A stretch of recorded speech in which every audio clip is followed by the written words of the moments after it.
हम अभिज्ञान शाकुंतलम के चतुर्थ अंक का अध्ययन कर रहे थे। चतुर्थ अंक के अंतर्गत हमने देखा कि शकुंतला का गांधार विवाह हो चुका है और वह अपने प्रियतम के ध्यान में निमग्न है। उसी समय दुर्वासा ऋषि तपोवन में आते हैं और उनको वह देख नहीं पाती है। परिणाम स्वरूप दुर्वासा ऋषि के द्वारा शकुंतला को शाप दे दिया जाता है, जिसको कि बाद में अनसुईया और प्रियंवदा के द्वारा निवेदन करने पर शाप के अंत का उपाय ऋषि के द्वारा बताया जाता है। इसके आगे के प्रसंग का अध्ययन हम आज की वीडियो में करेंगे। प्रवेश्य पटिक्षेपेन पर्दा हटाकर प्रवेश करके अनसुईया यद्यपि नाम विषय परांग मुखस्य एतत् ने विदितं तथापि तेन राज्ञा शकुंतलायाम अनार्य आचरितम। यद्यपि विषय परांग मुखस्य भोग विषय वासना आदि से परांग मुख हम लोगों को न विदितम, यह सब ज्ञात नहीं है। हम सब विषय भोग आदि के विषय में अनभिज्ञ हैं। तथापि फिर भी तेन राज्ञा उस राजा के द्वारा शकुंतलायाम अनार्य आचरितम, शकुंतला के प्रति अशिष्ट आचरण किया गया है। शकुंतला को छोड़ करके राजा नगर में अपने राज्य में चले गए हैं और ये वादा कर वो गए थे कि वह शकुंतला को शीघ्र ही लेने के लिए भेजेंगे। लेकिन काफ़ी समय व्यतीत होने के पश्चात भी राजा के द्वारा ना तो राजा शम आते हैं, ना कोई अपना संदेश वहाँ से भेजते हैं। तो इसी बात से परेशान व्यथित जो अनसुईया है वह कहती है कि राजा के द्वारा शकुंतला के प्रति निसंदेह अशिष्ट आचरण किया गया है। शिष्य यावत उपस्थितां होम वेलाम गुरुवे निवेदयामि, जब तक मैं हवन का समय हो गया है इसका गुरु को निवेदन कर आता हूँ। इति निष्क्रांतः, ऐसा कहकर शिष्य वहाँ से रंगमंच से चला जाता है। अनसुईया कहती हैं प्रतिबुद्धा अपि किम करिष्ये, जागी हुई भी मैं क्या करूं। अब इस समय मैं जाग गई हूँ लेकिन क्या करूं। न मैं उचितेषु अपि निज कार्येषु हस्तपादम प्रसरति, मेरे उचितेषु निज कार्येषु दैनिक नित्य कार्यों में भी हाथ पैर न प्रसरति, संचालित नहीं हो रहे हैं। अर्थात जो नित्य प्रति का जो कार्य है, दैनिक जो कार्य है, उनको करने का भी मेरा मन नहीं हो रहा है। काम इदानीम सकामो भवतु, ऐसा लगता है कि इस समय कामदेव सकामो भवतु, मनोरथ सफल मनोरथ वाले हो गए हैं। यानी कामदेव जैसा चाहते थे वैसा ही हो गया है। ये असत्य संदेह जने शून्य हृदया सखी पदम कारिता, जिन कामदेव के द्वारा असत्य प्रतिज्ञा वाले राजा दुष्यंत से शून्य हृदय शुद्ध हृदय वाली सखी का पदम कारिता प्रेम करा दिया गया है। कामदेव के प्रभाव से ही राजा दुष्यंत और शकुंतला एक दूसरे से मिले, उनका सम्मिलन हुआ और एक दूसरे के प्रति अनुराग की उत्पत्ति हुई। तो यहाँ पर अनसुईया कामदेव को उलाहना देते हुए कह रही हैं कि कामदेव आज ऐसा लगता है कि सफल मनोरथ वाले हो गए हैं, जो कि उन्होंने अशिष्ट आचरण वाले, असत्यवादी, असत्य प्रतिज्ञा वाले राजा से शकुंतला का, जो कि शुद्ध हृदय वाली है, पवित्र हृदय वाली है, उनका प्रेम करा दिया है, जिसके की परिणाम स्वरूप राजा अभी तक शकुंतला को लेने के लिए ना तो स्वयं आए हैं, ना उन्होंने कोई संदेश भेजा है। फिर दूसरे ही पल वो सोचती हैं अथवा दुर्वाससः शापे एष स्वीकार्यति, या फिर यह दुर्वासा ऋषि के शाप का परिणाम है, जो कि राजा शकुंतला को भूल गए हैं और उन्हें लेने के लिए उन्होंने किसी संदेशवाहक को नहीं भेजा है। अनसुईया अपने मन में विचार कर रही हैं कि क्या राजा असत्य प्रतिज्ञा वाले हैं या फिर दुर्वासा के शाप का परिणाम है कि अभी तक राजा के द्वारा शकुंतला के लिए कोई भी संदेश नहीं भेजा गया है। अन्यथा कथम स राजर्षि तादृशानि मंत्रित्वा एतावतः कालस्य लेशमात्रमपि न विसृजति। अन्यथा कैसे वह राजर्षि इतने समय के बाद भी लेश मात्र भी या तो अपना संदेश नहीं भेजते या इस प्रकार का कार्य नहीं करते। यानी अनसुईया ये कह रही हैं कि या तो राजा असत्य प्रतिज्ञा वाले हैं या फिर ये दुर्वासा ऋषि का शाप है, जिसके के कारण इतना समय व्यतीत होने के बाद भी राजा के द्वारा अपना संदेश या संदेश वाहक नहीं भेजा गया। तत इतः अविज्ञानम अंगुलीयकम तस्य विसृजावः है। तो फिर क्या मैं यहाँ से अविज्ञान पहचान चिन्ह स्वरूप अंगुलीयकम राजा के द्वारा दी गई स्मृति रूप अंगूठी को तस्य विसृजावः है उस राजा के पास भेज दें। तो क्या हम उस शाप के निराकरण हेतु उस अंगूठी को वहाँ भिजवा दें।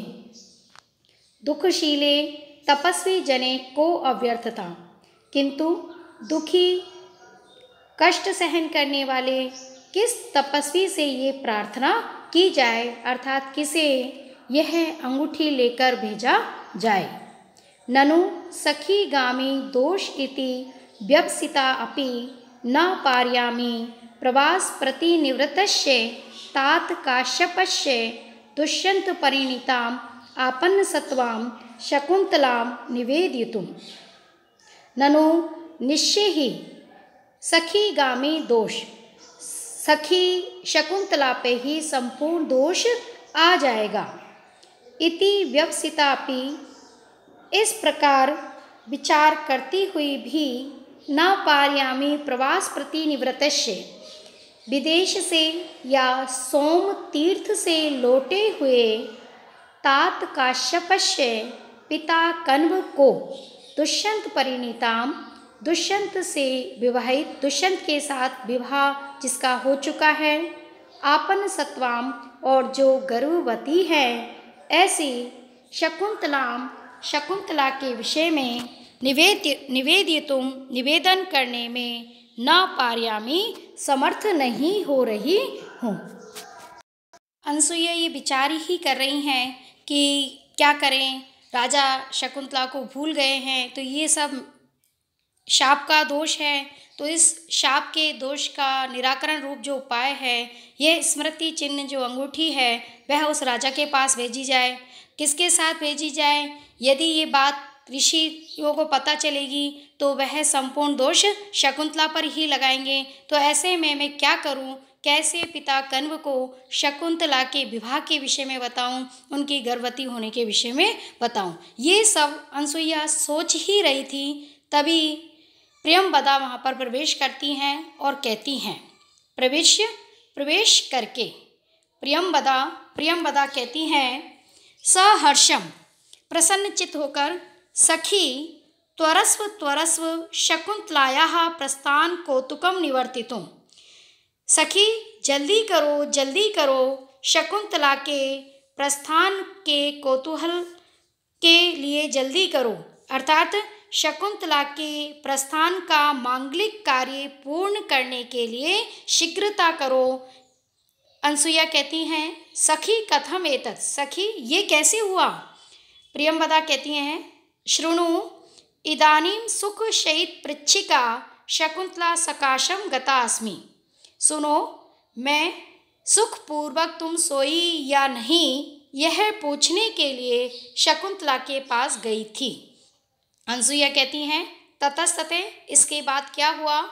प्रियंवदा, तावत एनाम लज्जा अवनत मुखिम परिष्वज्य तात काश्यपेन एव अभिनंदितुम्। तब इस लज्जा से अवनत मुख वाली शकुंतला का आलिंगन करके पिता कण्व ने उनका अभिनंदन किया। दिष्टया धूम आकुलित दृष्टेरपि यजमानस्य पावके एव आहुति पतिता।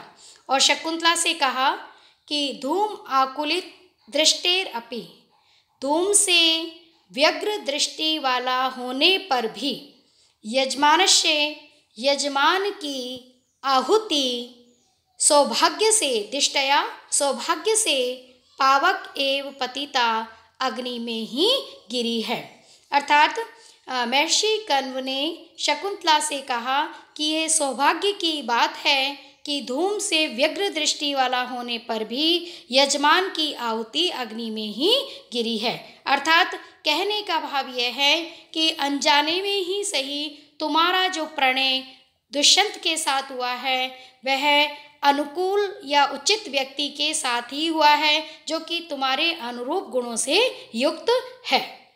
वत्से, हे पुत्री, सुशिष्य परिदत्ता विद्या एव शोचनीया असि संवृता। तुम श्रेष्ठ शिष्य को दी गई विद्या के समान अशोचनीय हो। अर्थात जिस प्रकार श्रेष्ठ शिष्य को विद्या दान दिया जाए तो वह विद्या सफल होती है, निष्फल नहीं होती है, उसी प्रकार तुमने जो अपने अनुरूप वर का वरण किया है वह तुम्हारे लिए उचित ही है, युक्ति संगति ही है और इसलिए तुम श्रेष्ठ शिष्य को दी गई विद्या के समान मेरे लिए अशोचनीय हो। अर्थात मेरे दुख का कारण नहीं अपितु मेरी प्रसन्नता का कारण हो। अद्यैव ऋषि रक्षितां त्वां भर्तः सकाशं विसर्जयामि इति। आज ही मैं ऋषियों से सुरक्षित तुमको तुम्हारे पति के समीप भेज रहा हूँ। अनसुया कहती हैं, अथ केन सूचितः तात काश्यपस्य वृत्तांत है। यह संपूर्ण वृत्तांत पिता कण्व को किसके द्वारा बतलाया गया? प्रियमदा कहती हैं, अग्नि शरणं प्रविष्टस्य शरीरं विना छंदोमयया वाण्यः। अग्नि शरणं प्रविष्टस्य, अग्नि का शरण लेकर प्रविष्ट हुई छंदोमयी वाणी के द्वारा यह राजा महर्षि कण्व को बताया गया। यानी यज्ञशाला में बिना शरीर के छंदोमयी वाणी के माध्यम से पिता कण्व को शकुंतला के विवाह और उनके गर्भवती होने की सूचना दी गई। अनसुया सविस्मयम् आश्चर्यचकित होकर पूछती हैं, कथमिव, कैसे? प्रियंवदा संस्कृतम आश्रित्य, संस्कृत का आश्रय लेकर के कहती हैं, दुष्यंतेन अहितम तेजो ददानाम भूतया भुवः अवेहि तनयाम ब्राह्मण अग्नि गर्वाम शमीम इव। प्रियंवदा अनसुया को बताती हैं कि किस प्रकार छंदोमयी वाणी के माध्यम से यज्ञशाला में पिता कण्व को शकुंतला के विवाह की सूचना प्राप्त हुई। इसी का वर्णन करते हुए वो कहती हैं कि ब्राह्मण, हे ब्राह्मण, दुष्यंतेन आहितम, दुष्यंत के द्वारा निषिक्त तेज को भूतया भुवः पृथ्वी के कल्याण के लिए ददानम धारण करती हुई तनयाम अपनी पुत्री को अग्नि गर्भाम, अग्नि है मध्य में जिसके, ऐसी शमीम इव, शमीम वृक्ष के समान अवेही जानो।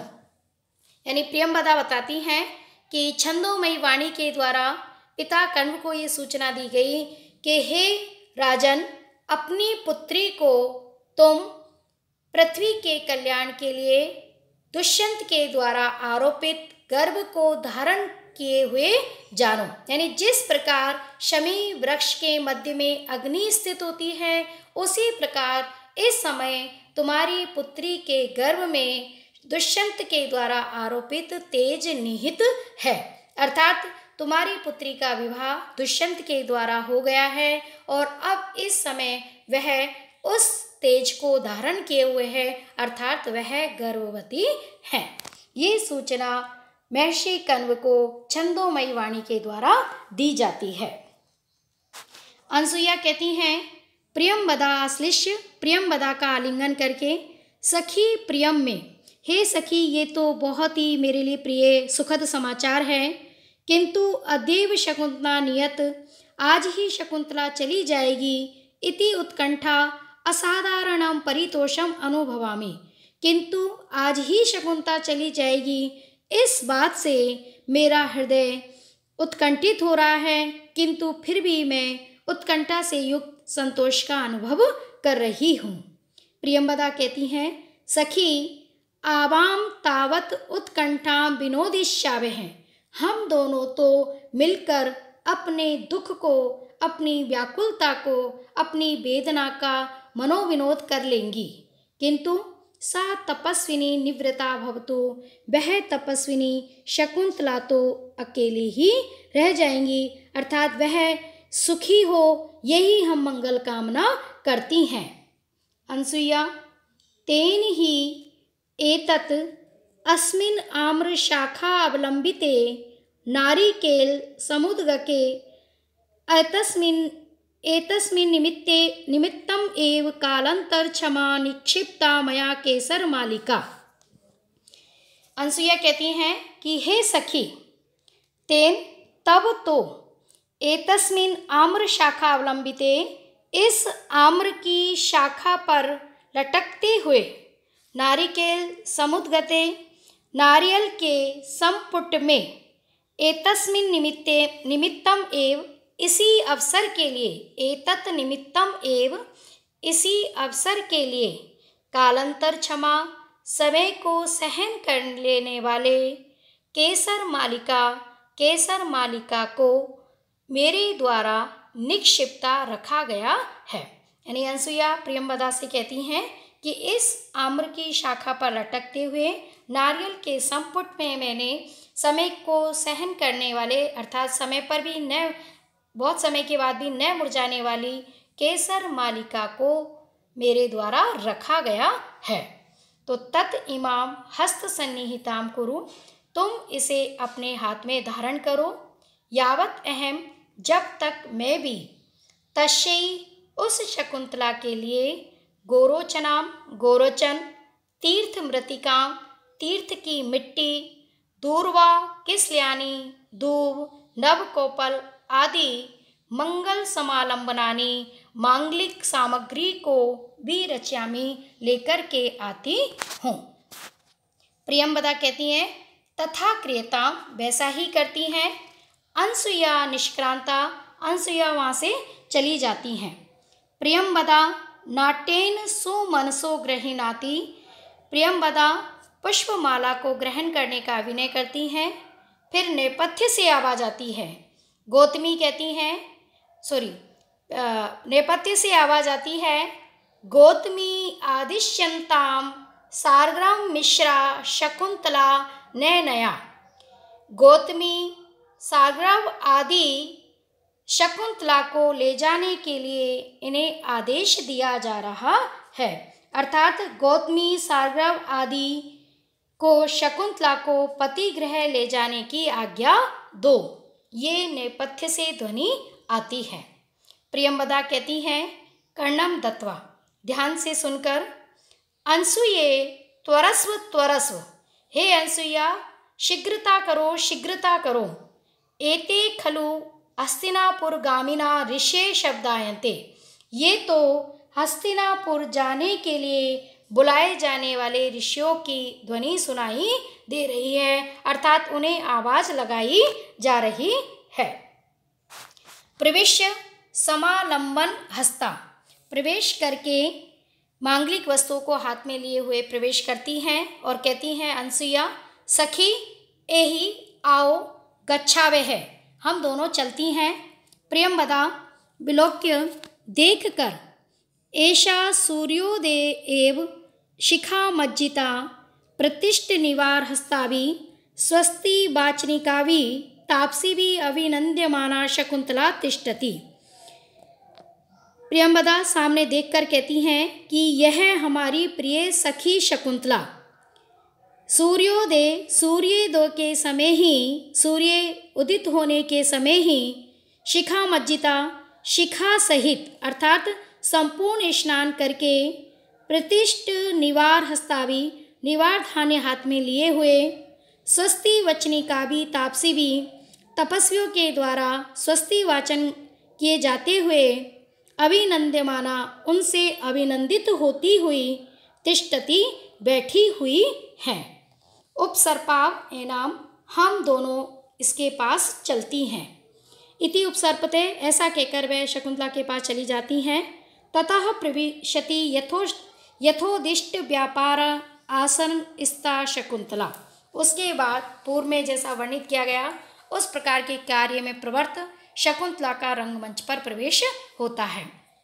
तापसी कहती हैं तापसी नाम अन्यतमा, एक तापसी दूसरी से कहती हैं शकुंतला प्रति, शकुंतला की ओर जाते पुत्री भर्तृ बहुमान सूचकम महादेवी शब्दम लवस्व। जो तपस्वियाँ वहाँ पर मांगलिक गीत गा रही हैं उन तपस्वियों में से एक तपस्वी कहती हैं शकुंतला की ओर देखकर कि हे पुत्री, तुम पति के बहुत सम्मानीय महारानी के शब्द को प्राप्त करो, महारानी के शब्द से सुशोभित हो। दूसरी तापसी कहती हैं वत्से वीर प्रसवनी भव, हे पुत्री वीर पुत्र को जन्म देने वाली बनो। तीसरी तपस्विनी कहती है वत्से भर्तु बहुमता भव, पति की बहुत प्रिया बनो, पति की बहुत प्रिय बनो। इति आशीषो दत्वा गौतमी वज्रम निष्क्रांता। इस प्रकार के आशीर्वाद को देकर गौतमी को वहाँ छोड़कर अन्य सभी तपस्विनियाँ वहाँ से चली जाती हैं। सख्यो, अब दोनों सखियाँ उपसृत्य समीप में बैठकर शकुंतला से कहती हैं सखी सुख मज्जनम ते भवतु, तुम्हारा स्नान सुखकारी हो, कल्याणकारी हो, मंगलकारी हो। शकुंतला स्वागतम में सख्यो, मेरी दोनों सखियों का स्वागत है। इतो निषीदतम, तुम दोनों यहाँ पर मेरे निकट बैठो। वे दोनों सखियाँ कहती हैं मंगल पात्राणी आदाय, मांगलिक पात्र को लेकर उपविश्य बैठ कर के कहती हैं हला सज्ज भव, सखी तुम तैयार हो जाओ, अर्थात हम तुम्हारा प्रसाधन करती हैं।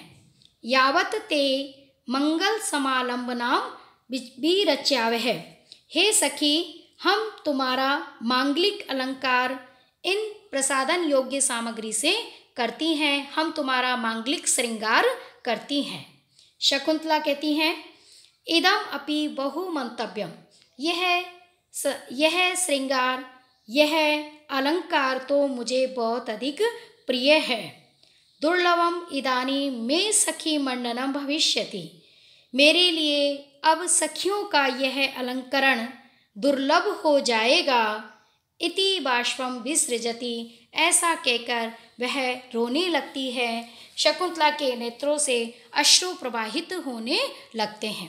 यानी शकुंतला से जब उनकी सखियाँ कहती हैं आओ सखी हम तुम्हारा मांगलिक अलंकरण कर देते हैं, तुम्हें तुम्हारे प्रियतम के घर भेजने के लिए हम तुम्हारा श्रृंगार कर देते हैं, तो ये सुनकर शकुंतला कहती है कि यह तो मेरे लिए बहुत सौभाग्य की बात है, ये मेरे लिए बहुत माननीय है, क्योंकि आगे तो मेरे लिए ये सखियों के द्वारा अलंकरण किया जाना दुर्लभ ही हो जाएगा। और इस प्रकार अपनी सखियों से वियुक्त होने के दुख से शकुंतला रोने लगती है, उनके नेत्रों से अश्रुधारा प्रवाहित होने लगती है।